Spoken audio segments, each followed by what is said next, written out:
The wedding dress hung in the corner of Keira Jensen's bedroom like a ghost she couldn't exorcise, white silk mocking her with promises no one had kept. She stood before her bathroom mirror, fingers trembling as they traced the raised tissue that carved rivers across her left cheek, down her neck, disappearing beneath her collar. The fire had taken more than her skin 3 years ago. It had taken every future she'd imagined. 7 suitors in the past 18 months. 7 men who'd smiled politely at dinner, made excuses before dessert, and never called again. Her father stopped arranging introductions 6 months ago. Her mother stopped meeting her eyes around the same time. Keira was 23 years old, and the world had decided she was done. She pulled her dark hair forward, letting the waves obscure as much as possible, and headed downstairs. The Jensen estate sat on 40 acres outside Portland. Old money that meant nothing when you couldn't buy a future. Her younger sister Melissa was getting married in 3 months. The house buzzed with preparations that felt like accusations. "You're going into town?" her mother asked, not looking up from wedding invitations sprawled across the dining table. "Library. Then maybe a walk. Take your phone." As if getting lost mattered. As if anyone would notice, the Portland Public Library became Keira's sanctuary, rows of books that didn't flinch when she passed. She'd taken a corner table in the history section when she felt a pressure in the air, like the moments before lightning strikes. The hair on her arms rose. Several people near the entrance moved aside without seeming to know why. Then he walked in. The man was impossible to miss and equally impossible to describe in terms that made sense. Tall, well over 6 feet, with hair so pale it seemed to drink light rather than reflect it. His skin held the same luminous quality, moonlight made flesh. He wore a black coat that belonged to another century, perfectly tailored, moving around him like living shadow, but it was his face that stopped her breath-sharp cheekbones, a mouth that suggested both cruelty and poetry, and eyes that found hers across 50 feet of space with the precision of an arrow finding its mark. Red eyes.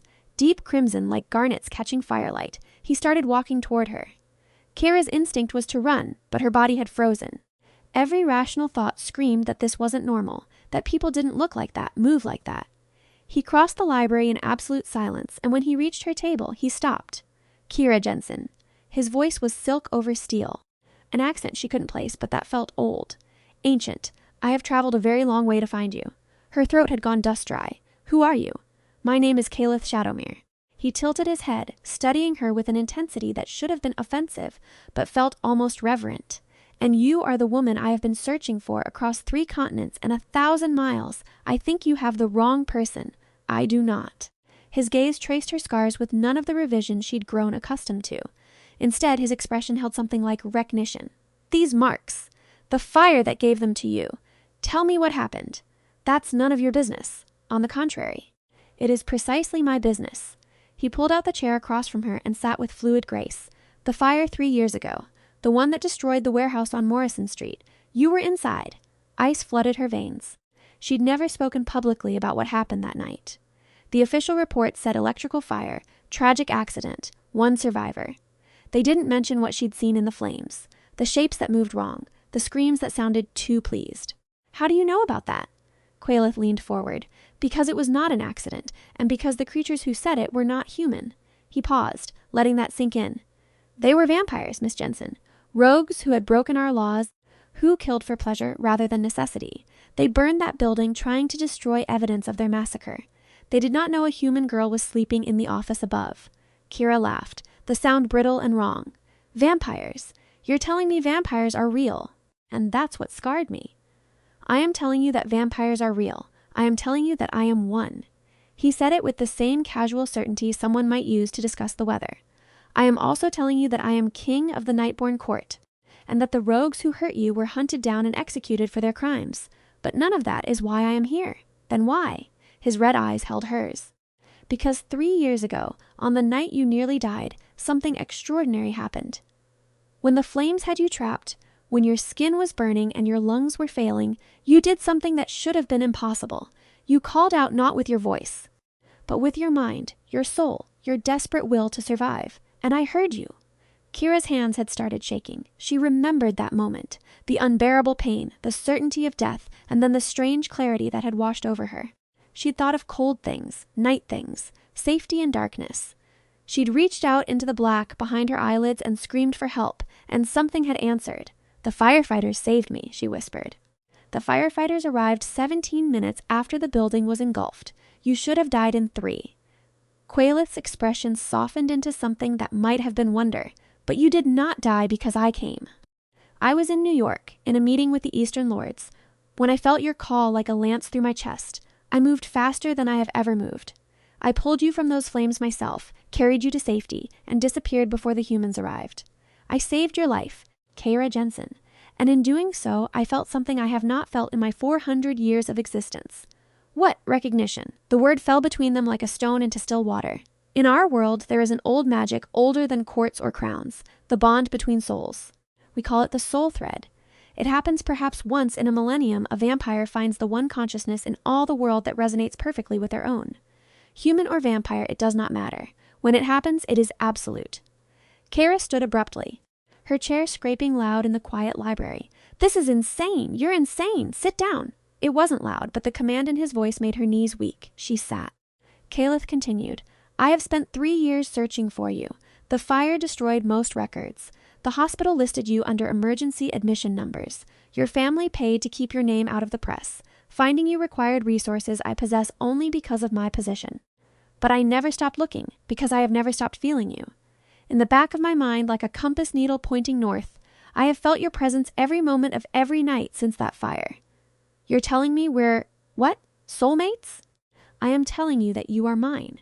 The possessiveness in his voice should have frightened her. Instead, it lit something warm and dangerous in her chest. And I am yours, whether you accept it or refuse it. But I came here to ask, not to force. I came to offer you a choice your human world has denied you. What choice? Come with me. Leave this place where people cannot see past your scars to the strength that let you survive. Let me show you a world where power and beauty are measured differently, where you would not be pitied or rejected, but honored. His hand extended across the table, pale and long-fingered. Let me give you the life you deserve. Keira stared at his hand. You're asking me to run away with a stranger who claims to be a vampire king. I am asking you to trust what you felt 3 years ago when you called into the dark, and I answered. I am asking you to trust what you feel right now, looking at me. And that was the truly insane part. She did feel something. A pull, like gravity, like recognition. This strange pale man with his red eyes and impossible story felt more real, more present, more seen than anyone she'd encountered in 3 years. When he looked at her, he didn't see the scars. Or rather, he saw them and found them irrelevant to whatever he actually perceived. I need time, she said. Time I can give you, but not much. Qaelith rose in one smooth motion. There are forces in my world who would see our bond as weakness, who would use you to strike at me. The longer you remain here, unprotected and unaware, the greater the danger. I will return tomorrow night. Think carefully, Keira Jensen. Think about what kind of life you truly want. He turned and walked away, coat swirling, and Keira watched him go with the dizzy sensation of her entire world tilting on its axis. She didn't go straight home. Instead, she drove to Morrison Street, to the empty lot where the warehouse had stood. They'd never rebuilt. The land remained a scar on the city, chain link and weeds. She stood at the fence as the sun set, remembering the pain, the terror, and yes, the presence. That vast, cold, powerful presence that had wrapped around her in the moment before everything went black.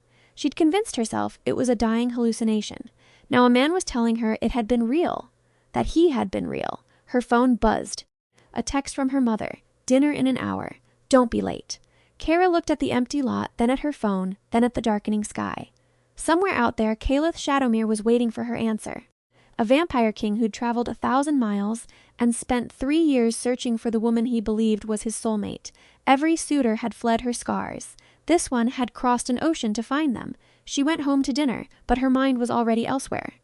The Jensen family meal was a practiced torture. Her father discussed business while carefully not mentioning that Keira no longer worked at his firm clients had been uncomfortable. Melissa chattered about flowers and venues while carefully not mentioning that Keira would be a bridesmaid standing at the altar, a reminder of imperfection at a celebration of beauty. Her mother picked at her food while carefully not looking at anyone. I might take a trip, Keira heard herself say. Everyone stopped eating. A trip? Her father set down his fork. Where? I'm not sure yet. I just need some time away. That's wonderful. Melissa's enthusiasm felt genuine, which somehow made it worse. You should go somewhere warm. Somewhere you can relax. Keira, we've discussed this. Her mother's voice was gentle, which was worse than anger. Running away doesn't solve anything. I'm not running away. I'm 23 years old, taking a vacation. With what money? Her father's pragmatism had always been his shield. Your trust fund is still locked until you're 25, and you haven't worked in 18 months. I know. Keira stood, napkin falling to her chair. Thank you for dinner. She left before anyone could respond, climbed the stairs to her room, and locked the door. The wedding dress mocked her from its corner. She grabbed it and shoved it into the closet, out of sight. Then she sat on her bed and waited. She didn't know why she was certain he would come.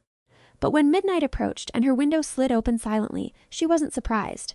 Qaelith flowed into her room like smoke taking form.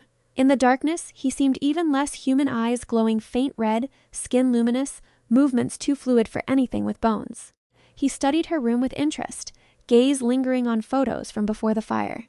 You were happy then, he observed. I was a lot of things then. He moved to stand before her. Up close, she could see details she'd missed in the library. The perfection of his features, yes, but also tiny scars at his collar, the faint marks of violence survived. Even vampire kings apparently carried their histories. You are still all those things, Qaelith said quietly. The fire did not diminish you, Keira. It refined you, showed what you are made of. Easy for you to say. You're not the one people can't look at. Am I not? He gestured to himself. I am a vampire, a predator. A creature that drinks blood to survive and has killed more humans than you could count. In your world, I am a monster from nightmares. Yet here I stand, asking you to see past what I am to who I am. Keira met his glowing eyes. That's different, is it? We are both marked by violence, both set apart from the normal world, both judged for circumstances beyond our control. He knelt, bringing them to eye level. I see you, Keira Jensen, not your scars. You, the strength that let you survive fire. The will that reached across impossible distance to call for help. The courage that keeps you going even when your own family has written you off as broken. His hand lifted, hovering near her face. May I? She nodded, not trusting her voice. His fingers traced the scar tissue on her cheek with impossible gentleness. His skin was cool, but not unpleasantly so. His touch sent electricity racing down her spine. Beautiful, he murmured. These marks are beautiful because they mean you survived. They mean you fought. They mean you are here, alive, when you should not be. His thumb brushed her lower lip. Come with me. Let me show you what I see when I look at you. Where? My court. My world. Just for one night. If you hate it, I will bring you back and never trouble you again. His eyes searched hers. But if you feel even a fraction of what I feel, if you sense even an echo of this bond between us, then give me a chance to prove that your story is not over. That the best chapters are still unwritten. Keira thought about the dining room downstairs. The careful silence, the pitying glances, the slow suffocation of a life that had already decided she was finished. Then she thought about this impossible man who'd traveled 1,000 miles because he'd heard her scream in his mind 3 years ago. One night, she said, then we talk about this rationally. The slow smile that spread across Qaelith's face was devastating. One night. I accept your terms. He stood and offered his hand. She took it. What happened next would have made her scream if his other hand hadn't covered her mouth gently. The world lurched and twisted. Her bedroom window rushed at them, but instead of hitting the wall, they passed through the opening. Cold air hit her face, and then they were falling, not falling. Flying, Qaelith held her against his chest, coat wrapped around them both, as he moved through the night air with impossible speed. The city lights below became streaks. Wind roared in her ears. Her stomach dropped as they rose higher, then banked sharply toward the east. How? She gasped against his shoulder. Very old vampires can do many things, he replied, voice perfectly clear despite the wind. I am very old indeed. They flew for what felt like hours but couldn't have been more than 20 minutes before descending. The city had fallen away behind them, replaced by dense forest and then rocky terrain. Qaelith landed softly in a clearing, setting her on her feet. Where are we? The Cascade Mountains. Look! She turned and saw nothing but rock face, then Qaelith placed his palm against the stone and spoke a word in a language that hurt her ears. The rock shimmered, rippled, and dissolved like mist, revealing an entrance carved from living stone. Illusion, she asked. Perception filter. Humans cannot see it. Even if they stood where you stand now, their eyes would slide away, finding reasons to look elsewhere. He gestured toward the entrance. Welcome to the Nightborn court. The passage led downward, lit by what looked like bioluminescent moss coating the walls. The air grew warmer as they descended, and Keira heard music something stringed and melancholy, impossibly beautiful. The passage opened into a vast chamber that stole her breath. It was a cathedral carved from underground stone, but calling it a cave was like calling the ocean a puddle. Vaulted ceilings soared 100 feet above, covered in carved reliefs of battles and ceremonies. Massive pillars supported galleries that spiraled upward into darkness, and everywhere vampires. They filled the space like pale ghosts, hundreds of them, all with that same luminous skin and white hair, though no two looked exactly alike. Some wore modern clothing, others outfits from varying historical periods. All of them stopped what they were doing to stare as Qaelith entered with a human woman on his arm.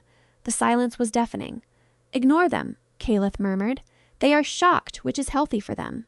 The nightborn court has not seen a human guest in 70 years. He led her through the crowd, which parted before them like water. Keira felt hundreds of red eyes tracking her movement, studying her, judging her. Her hand tightened on Qaelith's arm. "Why no human guests?" she asked quietly. "Because humans and vampires have not coexisted peacefully in centuries. Because my kind can be dangerous, and I will not risk innocent lives for curiosity. Because the last human who visited this court tried to burn it down." He glanced at her. "You are the first I have personally invited. The first I have wanted here." They climbed stairs to a raised platform, where a throne carved from black stone dominated the space. Qaelith guided her to stand beside it, then turned to face his court. "Nightborn."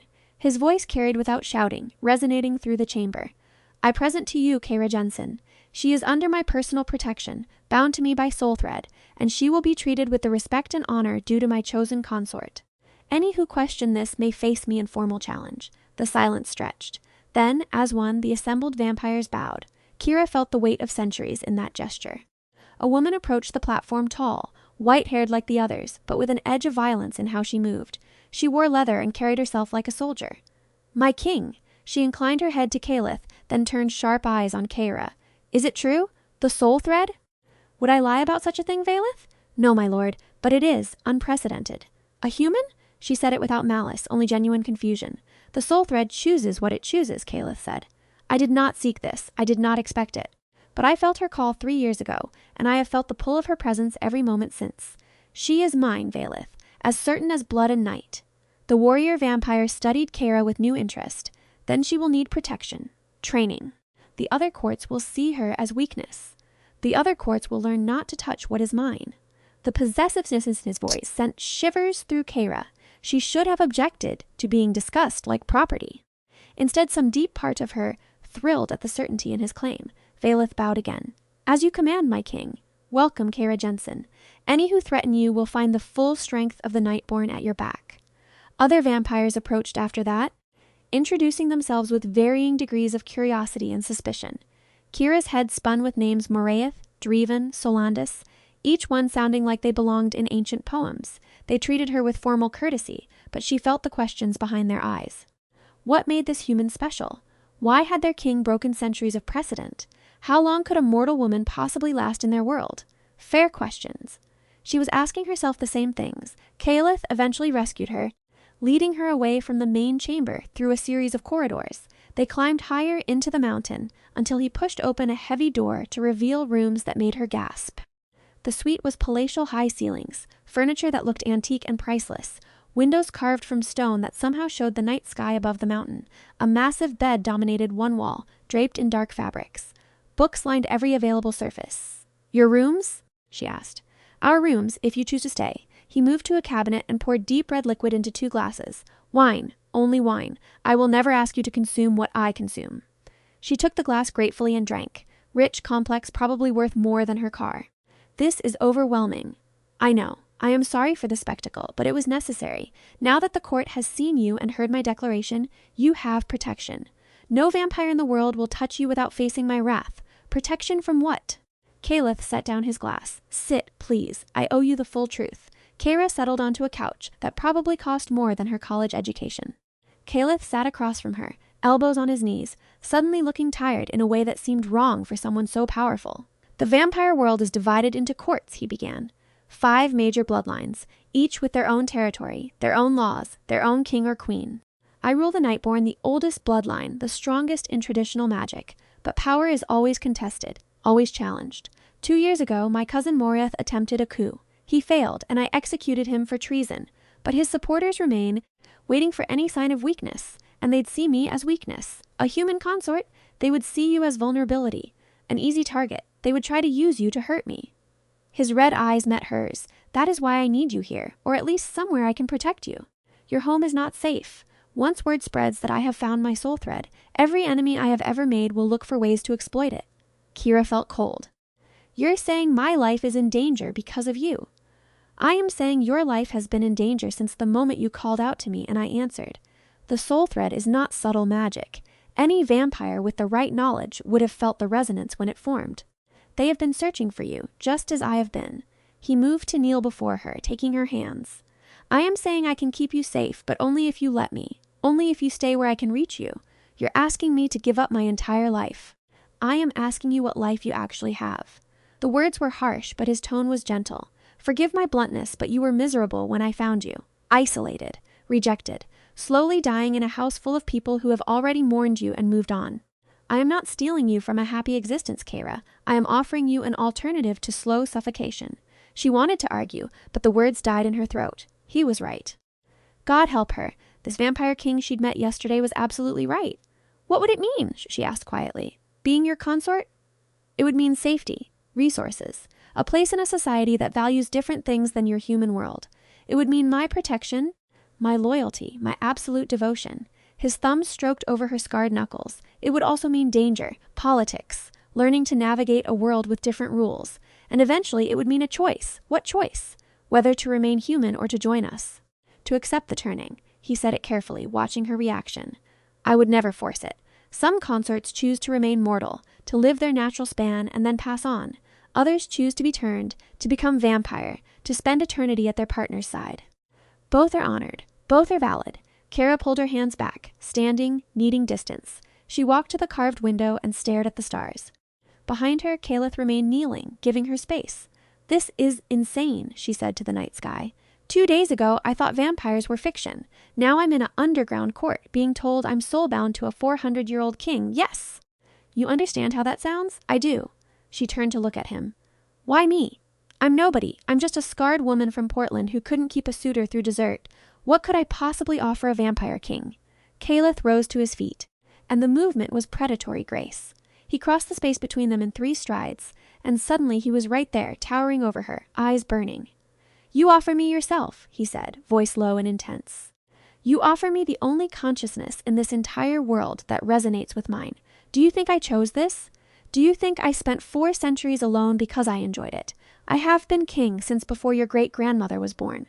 I have fought wars, built empires, ruled thousands of immortals, and never not once have I felt what I felt when your mind touched mine in that fire. His hands framed her face, careful of her scars, impossibly gentle for something so dangerous. You called out in your darkest moment, and I felt it like my own heart breaking. I flew to you faster than I have ever moved because the thought of you dying was unbearable. I have spent 3 years searching because every night without you was empty. And now you stand here asking what you offer me? He laughed, the sound broken and beautiful. Keira, you offer me everything. You offer me the reason I have been alive for 400 years. You offer me home. Tears were streaming down her face. She didn't remember when she'd started crying. I'm scared, she whispered. I know, I am too. His forehead touched hers. I am terrified of what it means to finally have something I cannot bear to lose, but I am more terrified of walking away. Of letting you go back to that house and watching your light slowly die. Please, Keira, please stay. Give me a chance to show you what your life could be. She kissed him. She didn't plan it, didn't think about it. She just rose onto her toes and pressed her scarred lips to his perfect mouth and kissed him like she was drowning and he was air. Qaelith made a sound low in his throat, something between a growl and a prayer, and kissed her back with 4 centuries of loneliness behind it. His arms wrapped around her, pulling her against him, and he was cold but not uncomfortably so, solid and strong and absolutely present. His mouth moved over hers with barely restrained hunger, and she felt his control waver for just a moment before he pulled back, breathing hard despite not needing to breathe. Keira, he said roughly, if you kiss me like that again, I will not be able to maintain proper restraint. What if I don't want you to maintain restraint? His eyes flared brighter red. You are killing me. Do you know that? She laughed, and it felt like the first real laugh she'd had in years. I thought you were already dead. Undead. There is a difference. And right now, I am very aware of being in a room alone with the one woman in all of existence who could make me forget 400 years of self-control. He stepped back, running a hand through his white hair. You should rest. It is late by human standards, and you need sleep. Where will you be? Here, watching over you. Vampires do not sleep as you do. He guided her toward the massive bed. Rest, Keira. We have much to discuss tomorrow, decisions to make. But for tonight, just rest. You are safe here, I promise. She was exhausted, she realized. The emotional whiplash of the past 2 days was catching up with her. She climbed into the bed, and the mattress was obscenely comfortable. Qaelith pulled the covers over her, then settled into a chair nearby with a book. Qaelith? She said into the darkness. Yes? Thank you. For finding me. The silence stretched long enough that she thought he might not answer. Then, thank you for surviving long enough to be found. Keira fell asleep with those words warming her chest and a vampire king watching over her in the dark. She woke to find him still there, still reading, morning light filtering through the stone windows. He looked up when she stirred, and the expression on his face was soft in a way that suggested he'd been watching her sleep with wonder. Good morning, he said. I had food brought. Human food. I was uncertain what you prefer. The table near the window now held enough breakfast for 5 people. Keira got up, suddenly aware she was still wearing yesterday's clothes and probably looked terrible. Qaelith seemed to read her thoughts. There is a bathing room through that door. I took the liberty of having clothes prepared in various sizes. Whatever does not fit can be adjusted. He hesitated. Take your time. I will be here when you are ready. The bathroom was larger than her bedroom at home, with a tub that could fit 3 people and water that ran hot immediately. Keira soaked for a long time thinking. In the rational light of day, last night felt like a fever dream. Underground courts, vampire politics, soul threads, her kissing a man she'd met 24 hours ago, except it didn't feel like 24 hours. It felt like she'd known Qaelith forever. When she'd kissed him, it had felt like coming home. She dried off and found the clothes a selection of modern and historical garments, all in dark colors. She chose simple black pants and a deep blue shirt that felt like silk. When she emerged, Qaelith's eyes tracked over her with clear appreciation. Beautiful, he said simply. They ate breakfast together well. She ate while he watched. The food was excellent, prepared by someone who clearly knew their craft. So, she said, spreading jam on toast. What happens now? Now we discuss your choice. Whether you wish to return to your human life or stay here under my protection. He leaned forward. I will not lie to you, Keira. Staying would mean significant changes. You would need to learn our customs, our laws. You would need training to defend yourself, at least enough to survive until help arrives. You would be entering a world of politics and danger. And if I go back? His jaw tightened. Then I assign guards to watch over you in secret. You return to your family, your life, and I visit when I can. It would be safer for you in some ways. But, he trailed off, but what? But I am selfish enough to want you here. With me, where I can see you, speak with you, learn who you are beyond the woman who survived fire. His red eyes met hers. I have waited 400 years for you, Keira Jensen. I do not want to waste a moment of whatever time we have. Keira set down her toast. My family thinks I'm broken. They've already grieved the daughter I used to be. Going back means living in a tomb of their pity until I'm old enough to access my trust fund and escape. That is not a life. No, it's not. She took a deep breath. If I stay and I'm saying, if what would I actually do? I'm not a vampire. I can't do magic. I'm just a human woman with scars. You are far more than that. But to answer your question, you would be my consort, my partner. You would advise me, support me, help me navigate the politics of ruling. You would be a bridge between the human and vampire worlds, offering perspective I lack, and you would be honored, protected, and valued for exactly who you are. You barely know who I am, then let me learn. He reached across the table, palm up, offering. Stay for 1 week. Let me show you what this life could be. If after 7 days you still wish to leave, I will return you home with no argument and enough resources to start whatever life you choose. But give me 1 week to prove that you deserve more than what your world has offered you. Keira looked at his hand. White, long-fingered, steady. A vampire king asking for 1 week. 7 days to learn if fairy tales could be real. She took his hand. 1 week. Then we reevaluate. The smile that broke across Qaelith's face was radiant. 1 week. I accept these terms. The next 7 days were a whirlwind. Qaelith introduced her to the court properly, in a formal ceremony where she wore a dress that cost more than her car, and stood beside his throne while vampire nobles from across the territory came to pay respects. Some were warm, others coldly polite, but all treated her with careful courtesy. The message was clear. She was under the king's protection, and harming her meant war. Qaelith, the warrior vampire, took charge of teaching her self-defense. You will never be as strong as us, she said bluntly on their first session. But you can learn to survive long enough for help to arrive. And more importantly, you can learn to make anyone who tries to harm you regret it. The training was brutal but effective.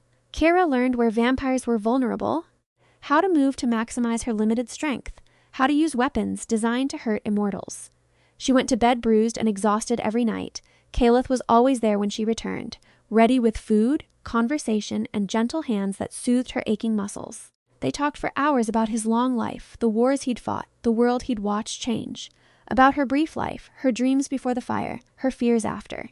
"I wanted to be a teacher," she admitted one night. "Work with kids. But after the fire, I couldn't handle how they'd stare. How they'd be scared. Children are honest," Qaelith said. "They stare because they are curious. It's not because they judge. You would have been an excellent teacher. Would have been. Past tense." "Why past tense? You are 23. You could still teach. Like this?" She gestured to her scars. "Especially like this. You could teach them that survival is beautiful, that scars are proof of battles won, that the world will hurt you, but you can endure." His hand covered hers. "You are a living lesson in resilience, Keira. Never think otherwise." On the 4th day, he took her to the surface at sunset, the only time he could safely manage it. They sat on the mountain peak and watched the sun sink below the horizon. "Does it hurt?" she asked. "The sun? Like fire. Like being burned alive slowly." He glanced at her. "I imagine not unlike what you experienced. But you went into that warehouse, into the flames. You were inside. The pain was irrelevant." He said it like it was obvious. Like he hadn't risked agony and death for a stranger. "I would burn 1,000 times to reach you." Keira leaned her head on his shoulder, and they watched the stars emerge together. On the 5th day, everything went wrong. She was in the training hall with Qaelith when alarms sounded, a deep, resonating gong that echoed through the mountain. Qaelith's expression went hard. "Breach. Someone has broken through the perimeter wards." She grabbed Keira's arm. "Come, now." They ran through corridors filling with armed vampires, everyone moving with military precision. Qaelith dragged Keira to a reinforced chamber deep in the mountain. "Stay here. Do not leave for any reason." She pressed a blade into Keira's hand silver, spelled with runes. "If anyone comes through that door who is not me or the king, stab first and ask questions later." Then she was gone, door sealing with a heavy thud. Keira waited in the silence, clutching the blade, heart hammering. Minutes crawled past. She heard sounds in the distance shouting, something that might have been screams. The lights flickered, then the door exploded inward. 3 vampires she didn't recognize poured through the breach, all with that same white hair and red eyes but twisted with malice. The leader grinned when he saw her. "There you are, the king's little pet human." He moved forward with predatory grace. "Morith sends his regards from beyond the grave." Keira remembered her training. She didn't hesitate, didn't think. She lunged with the blade, aiming for the throat like Qaelith had taught her. The vampire laughed and batted her aside like a doll. She hit the wall hard, pain exploding through her shoulder. "Did you really think you could hurt me, human?" The vampire grabbed her by the throat and lifted. "You are nothing, a distraction, weakness wearing skin. When we kill you, the king will lose control. He will make mistakes. And we will." The vampire's head separated from his body before he could finish. Qaelith stood in the breach, sword in hand, eyes blazing like bonfires. Blood covered him, not his blood. He moved like death itself, cutting down the other 2 vampires before they could even draw weapons. It was over in seconds, then he was there, gathering Keira into his arms, checking her for injuries with frantic hands. "Are you hurt? Did they touch you? Keira, answer me." "I'm fine," she gasped. "Bruised. What's happening?" "Coup attempt. Morith's remaining loyalists tried to seize the court." His voice was savage. "They thought if they killed you first, I would be compromised. They were wrong." He carried her through the mountain, and Keira saw the aftermath of battle. Bodies lay scattered, all attackers, she noted. The nightborn had won, but the violence was stark. Qaelith took her back to their rooms and set her down carefully on the couch. Then he paced like a caged predator, fury rolling off him in waves. "This is my fault. I should have anticipated this, should have had better protection around you. You can't guard me every moment. I can. I will." He whirled to face her. "Do you understand what would have happened if they had succeeded? If I had lost you? We barely know each other. You'd survive." He was on his knees in front of her in an instant, hands gripping hers almost too tightly. "No, I would not." The soul thread is not a metaphor, Keira. It is a literal bond. When a vampire loses their soul-threaded mate, they lose themselves. They go mad. I have seen it happen, watched ancient vampires turn into mindless beasts when their bonded died. I would not survive losing you. I would become a monster that would need to be put down. The raw fear in his voice shocked her. "Qaelith, I am sorry. I should not burden you with this. But you need to understand the stakes. This is not a romance where we simply part ways if it does not work out. The moment I heard your call, the moment the soul thread formed, my existence became tied to yours. If you die, I die. Not immediately, but inevitably. Keira's hand rose to cup his face. Then it's a good thing I'm not planning on dying. You almost did. Tonight you almost. His voice broke. He pressed his forehead to her knees, shoulders shaking. I cannot lose you. I cannot. She'd never seen him vulnerable before. It broke something open in her chest. She slid off the couch to kneel with him, wrapping her arms around this ancient, powerful king who was shaking like a leaf. I'm here. I'm okay. You reached me in time. She held him tighter. And I'm not going anywhere. He pulled back to look at her, eyes searching. You have 3 days left in our agreement. After tonight, I would understand if you chose to leave. This world is dangerous. I am dangerous to be near. You're also worth it. The words came out certain, clear. These past 5 days have been the most alive I've felt in 3 years. Yes, it's dangerous. Yes, I'm scared. But I'm not going back to slowly dying in Portland. I'm not giving up the first man who ever looked at me and saw something worth crossing oceans for, Keira. I love you. She said it before she could second guess, before fear could stop her. I know it's fast and crazy and makes no sense, but I love you, and I'm staying. Qaelith stared at her for a long moment. Then he kissed her like she was air and he'd been drowning for centuries. This kiss was different from the first, deeper, more desperate, tinged with the terror of almost loss. His hands tangled in her hair, pulling her closer, and she went willingly. He lifted her without breaking the kiss, carrying her to the bed. Tell me to stop, he said against her lips. Tell me this is too fast, and I will stop. Don't stop. They made love with the intensity of people who'd nearly lost everything. His hands mapped her body with reverence, lingering on her scars like they were sacred. She traced the contours of his inhuman strength, marveling that something so dangerous could be so gentle. He murmured in languages she didn't know, words that sounded like prayers. She said his name like an answer. Afterward, they lay tangled together, her head on his chest where a heartbeat should have been but wasn't. I love you, he said into the darkness. I have loved you since the moment I felt your call. I will love you until the stars burn out and the world ends. You are my queen, my soul thread, my everything. Dramatic, she teased softly. I am 400 years old. I have earned the right to be dramatic. She felt his smile against her hair. Stay with me, Keira. Not for a week. Forever. Be my queen in truth. Let me spend whatever time we have showing you what it means to be loved by someone who has waited centuries for you. Yes. No hesitation, no doubt. Yes, I'll stay. They spent the rest of the night talking about the future. Practical things, like how to explain her disappearance to her family, what role she would play in the court, how to manage the political fallout from the coup attempt. And impossible things, like whether she might someday choose to be turned, what forever might actually look like. I am not asking you to decide now, Qaelith said, but know that if you choose to remain human, I will love you for your natural span, and if you choose to be turned, I will love you for eternity. The choice is always yours. What do you want? I want you happy. Everything else is secondary. He played with her hair, fingers gentle. Though I confess, the thought of centuries with you is intoxicating. There is so much I want to show you, so much world to explore together. Then ask me again in a few years, when I've had time to understand what I'd be choosing. A few years. I can be patient. The next morning, Qaelith called a formal court session. The entire assembly gathered, and Keira stood beside the throne wearing a dress of midnight blue, head high despite her nerves. Nightborn, Qaelith's voice rang out. Last night, traitors attempted to seize this court and murder my consort. They failed. They died. But their attempt revealed a truth we can no longer ignore as long as Morith sympathizers remain. This court is divided. He stood, and the authority in his bearing made everyone straighten. So I offer this, one final time. Any who supported Morith's coup, any who question my rule, any who cannot accept my chosen queen, leave now. Go to another court, another territory. I will grant you safe passage and no further pursuit. But if you stay, you accept my authority absolutely. You accept Keira Jensen as queen consort. And if you ever threaten her again, I will end you without mercy or trial. Silence blanketed the chamber. Then slowly, perhaps a dozen vampires stepped forward. Not many, but enough. They knelt briefly in acknowledgement, then left without a word. Good, Qaelith said when they were gone. Now we rebuild. He turned to Keira and offered his hand. My queen, will you help me lead this court into a new age? She took his hand and faced the assembled vampires. I'm not vampire. I'm not immortal. I don't have magic or centuries of experience. But I promise you this, I will honor this position. I will do everything in my power to help King Qaelith rule justly. And I will never take for granted the trust you place in me by accepting me as one of your own. The court erupted in applause not universal, but genuine. Qaelith was grinning, and several others looked intrigued rather than hostile. It was a start.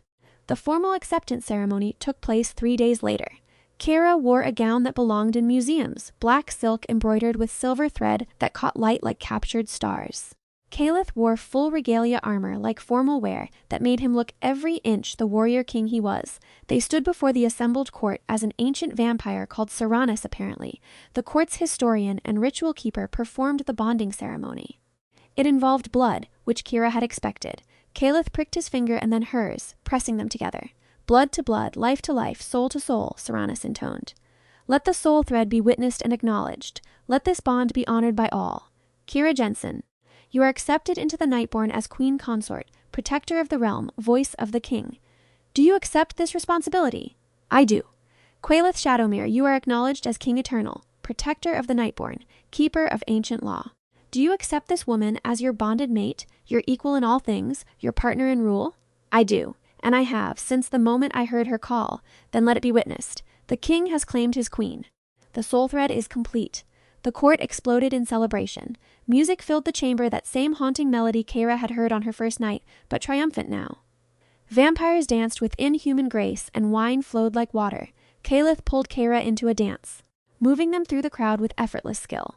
Happy? He asked softly. Terrified, overwhelmed, completely out of my depth. She smiled up at him. But yes, happy? Good. Because you are mine now officially. The entire court knows it.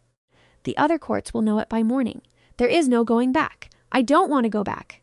He spun her, coat flaring, and when they came together again, he kissed her in front of everyone. A kiss that stated his claim more clearly than any ceremony. When they broke apart, Keira was breathless. Show off, she managed. Queen of my heart, he replied. I am allowed to show off. The celebration continued into the night, and Keira met vampires from across the territory. Some were warriors, others scholars, artists, advisors. Each one had a story spanning decades or centuries, and they shared them with surprising openness. You've given the king something we feared he'd never have, an older vampire named Draven told her. Hope. He has ruled well, but there was always an emptiness in him. A loneliness. You've filled that space. The court feels it. I'm just one human. You are his soul thread. That is everything. Draven smiled, the expression transforming his harsh features. Treat him well, young queen. He deserves happiness after so long alone. I will, I promise. Weeks passed, then months. Keira settled into her new role with determined grace. She learned vampire customs, politics, history. She trained with Qaelith until she could defend herself competently. She advised Qaelith on matters requiring human perspective, and slowly, the court learned to value her input, but she also missed things. Her sister's wedding had come and gone without her. She'd sent a letter explaining that she'd needed to leave, that she'd found someone who made her happy, that she was sorry, but she couldn't come back. Melissa had replied with cautious support. Her parents hadn't replied at all. Qaelith found her crying over the silence one evening. I am sorry, he said, holding her. I took you from your family. You didn't take me. I chose to leave. She wiped her eyes. It just hurts that they couldn't even write back. Like I'm already dead to them. Their loss is immeasurable. They lost a remarkable daughter. He tilted her face up. But you gained an entire court who values you. And you gained me for whatever that is worth. Everything. You're worth everything. He carried her to bed and held her through the night, and Keira realized this was what love actually meant. Not grand gestures, but someone who stayed through the grief. Someone who held you when you broke and helped you piece yourself back together. The attack came on a night when Qaelith was meeting with border guards, managing a dispute with the neighboring court. Keira was in the library, reading through histories. When the explosion started, this time it wasn't internal traitors. It was an external assault vampires from the Crimson Court, the rival bloodline, breaching the mountain defenses with military precision. Alarms screamed through the complex. Qaelith appeared in seconds, already armed. They're here for you. The Crimson Queen wants to prove Qaelith is weak. She thrust weapons at Keira. Can you fight? I can fight. Good, because we're holding this position until the king returns. What followed was the longest hour of Keira's life. Wave after wave of Crimson Court soldiers hit the library, and Qaelith met them with centuries of skill. Keira fought beside her, using every trick she'd learned, stabbing and slashing at anything that got too close. She took wounds cuts on her arms, a gash across her ribs, but she stayed on her feet. Then the Crimson Queen herself arrived.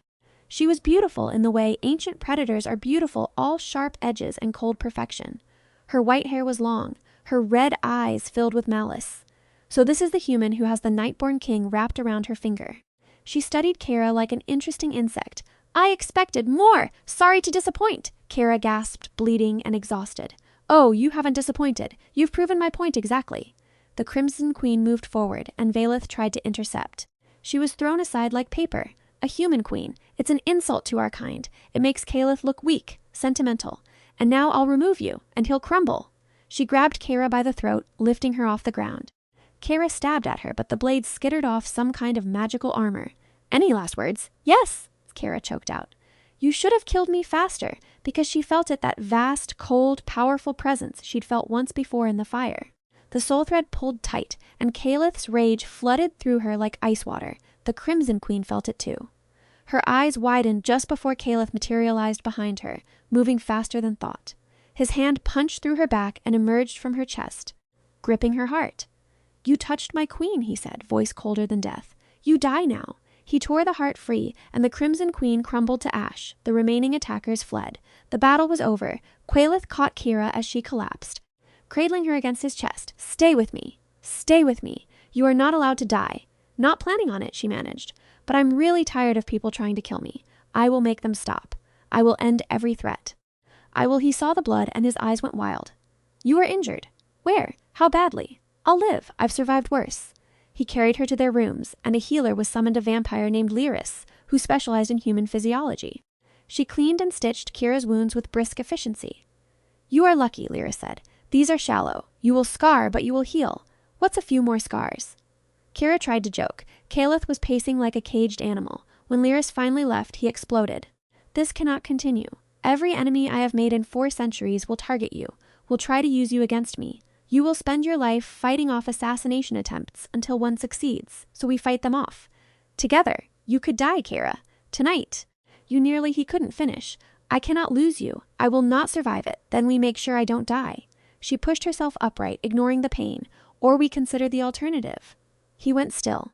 What alternative? The turning, making me vampire. She'd been thinking about it for weeks, running the calculations. If I'm human, I'm vulnerable. If I'm vampire, I'm not. I'd be strong enough to defend myself, fast enough to escape danger. I'd have centuries instead of decades, and you wouldn't have to live in constant fear of losing me. Keira, that is not a decision to be made lightly. The turning is painful, permanent. You would leave humanity behind forever. What humanity? She gestured around. I left the human world months ago. My family won't speak to me. I have no life to return to.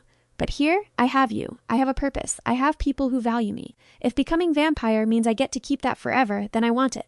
Qaelith knelt before her, taking her hands. You need to understand what you are asking. The turning is 3 days of agony as your body dies and reforms. You will feel everything. And if you survive, because not everyone does, you will wake up changed. Stronger, faster, but also different. You will need blood to survive. Sunlight will burn you. You will watch human friends age and die while you remain. It is a gift and a curse. Will I still be me? Your soul remains. Your personality, your memories, your essence. But you will have new instincts, new hungers. You will be vampire in truth. Keira met his red eyes steadily. And I'll have forever with you. Yes, if you choose this, you will have forever with me. I will never leave you, never stop loving you. Never let you face eternity alone. Then I choose this. Turn me, Qaelith. Make me your queen in full. He searched her face for a long moment, looking for doubt.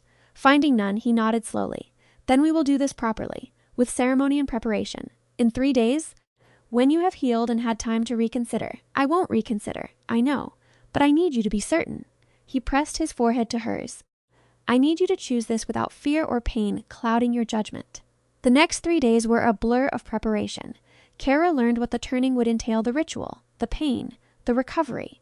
She met vampires who'd been turned themselves, who answered her questions honestly.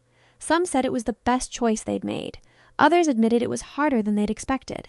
All agreed it was permanent and not to be chosen lightly. On the 3rd day, Keira woke with absolute certainty. She wanted this. Wanted the strength, the time, the future it offered. Wanted forever with the vampire king who'd traveled 1,000 miles to find her. The turning ceremony took place in a private chamber, witnessed only by Qaelith and Serranus. Keira wore simple white robes and lay on a stone altar carved with ancient symbols. Last chance, Qaelith said softly. We can stop this. You can remain human. No turning back, she replied. I want this. I want you, forever. He nodded and began the ritual. It started with his blood 3 drops on her tongue. bitter and cold and powerful. Magic flared through her, making her gasp. Then his fangs in her throat, drinking deep, and she felt her life pouring out. She should have been terrified. But she wasn't. Qaelith's presence in her mind through the soul thread was steady, constant, holding her together. When she was on the edge of death, he bit his own wrist and pressed it to her lips. "Drink, my love. Drink and be reborn." She drank. His blood filled her mouth, and the world exploded into pain. Qaelith had described it as agony. He'd undersold it. Every cell in her body was being rewritten, torn apart, and rebuilt. She screamed until her voice gave out. Time lost meaning. There was only pain and Qaelith's voice in her mind, anchoring her. "Stay with me. You can survive this. You are strong enough. I am here. I will not leave you. Stay with me." She clung to his voice like a lifeline, and somewhere in the endless pain she felt the change taking hold. Her body was dying, but something new was emerging. Something powerful and inhuman and hers. 3 days later, Keira Jensen opened her eyes. The world had changed.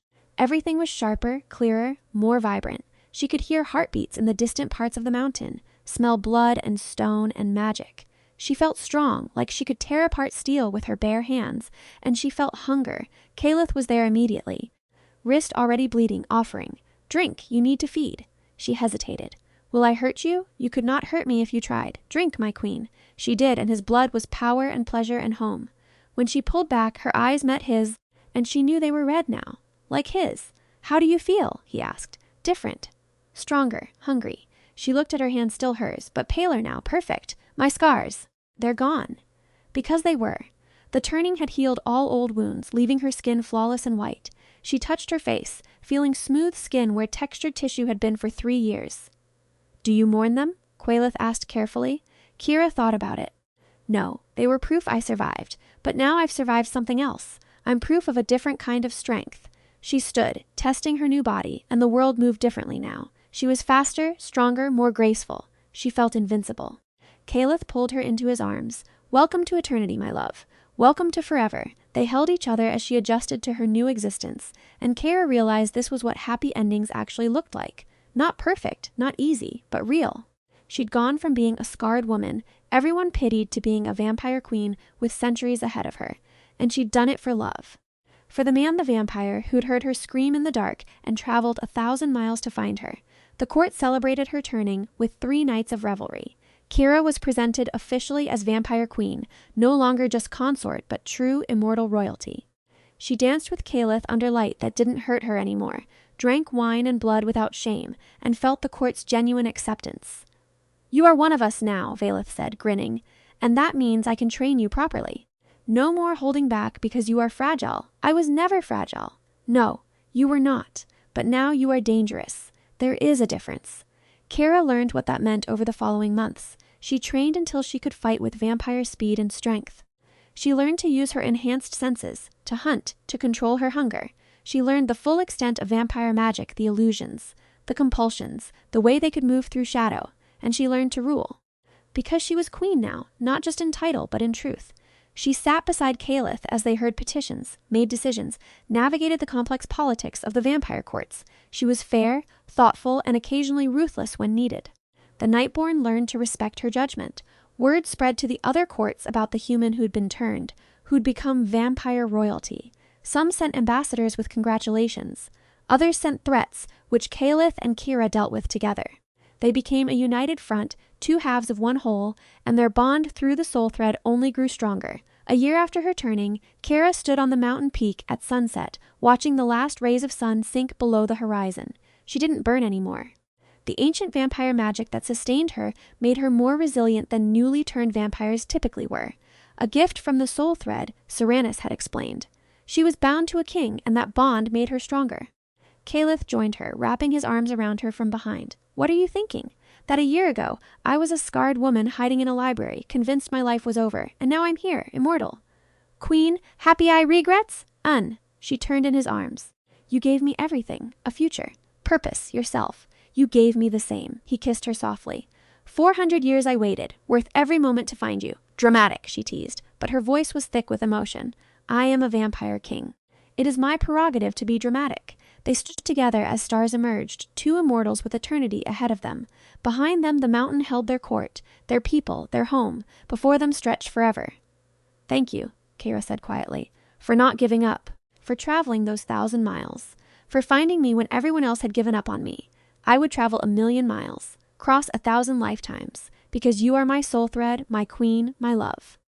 Qaelith's eyes glowed red in the darkness. "And I will spend forever proving you made the right choice. I already know I did." They kissed as the night deepened around them, and somewhere in the mountain below, the nightborn court celebrated the love story that had become legend. The human girl with scars who'd called out in fire and been answered by a vampire king. The woman who'd been rejected by her own world and embraced by another. The queen who'd chosen to become immortal for love. Every suitor had fled her scars. But the vampire king had traveled 1,000 miles to find her, and together they'd built a love that would last centuries. A love that proved beauty wasn't skin deep, it was soul deep. And scars, whether human or vampire, were just proof of survival. Keira had survived, and now, with Qaelith beside her and eternity ahead, she would thrive. Years passed, then decades. Keira grew into her power and her role, becoming one of the most respected queens in vampire history.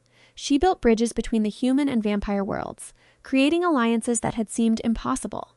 She fought battles alongside Qaelith, protecting their court from threats both external and internal. She watched the world change from their mountain sanctuary, adapting as technology advanced and society shifted. And through it all, Qaelith was beside her, constant, devoted. A love that never wavered or dimmed. They were partners in every sense, ruling together, fighting together, existing together in perfect harmony. The other courts eventually stopped seeing her as a weakness to exploit and started viewing her as a power in her own right. Queen Keira of the Nightborn, the human who'd become vampire, the woman bound by soul thread to the oldest king. Her story spread, becoming myth, becoming legend, but to Keira, it was simply her life, the life she'd chosen, the life she'd fought for, the life that had started with fire and pain and ended in love and forever. On their 100th anniversary, a century since the night, Qaelith had walked into that Portland library. They stood together on the mountain peak again. The world had changed dramatically. Cities glowed below them with electric light. Planes crossed the sky. The human world had evolved in ways both wondrous and terrible, but some things remained constant. The stars, the night, the love between two souls who'd found each other across impossible odds. "Do you ever miss being human?" Qaelith asked, the question he'd asked countless times over the decades. Keira gave the answer she always gave. "I miss who I was before the fire sometimes." The girl with simple dreams.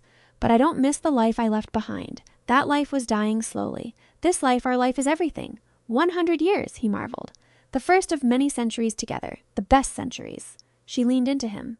"Thank you for finding me, for not giving up, for showing me what love actually means. Thank you for surviving long enough to be found, for taking the risk, for choosing me when you could have chosen safety." His arms tightened around her. "I love you, Keira Shadowmere. My queen, my soul thread, my everything. I love you, Qaelith, my king, my heart, my forever." They kissed under the stars, two immortals with infinite time ahead of them, and somewhere in the mountain below, the Nightborn court celebrated a century of prosperity under the rule of a king who'd found his queen and a queen who'd found herself. The story that began with fire ended with love. The woman everyone abandoned was found by the one who mattered most, and in the end, Keira Jensen learned the most important truth of all. Sometimes the fairy tales are real. Sometimes the monster is the hero. Sometimes you have to burn down your old life to build a better one from the ashes. And sometimes when you call out in your darkest moment, someone hears. Someone comes. Someone crosses 1,000 miles just to find you. All you have to do is be brave enough to reach back. Keira had been brave, and she'd been rewarded with forever. The story of the scarred girl and the vampire king became legend, passed down through generations of vampires as proof that the soul thread was real, that love could conquer anything, that sometimes the greatest strength came from the most unexpected places. But to Keira and Qaelith, it was simply their life, their love, their forever, and that was the only ending that mattered.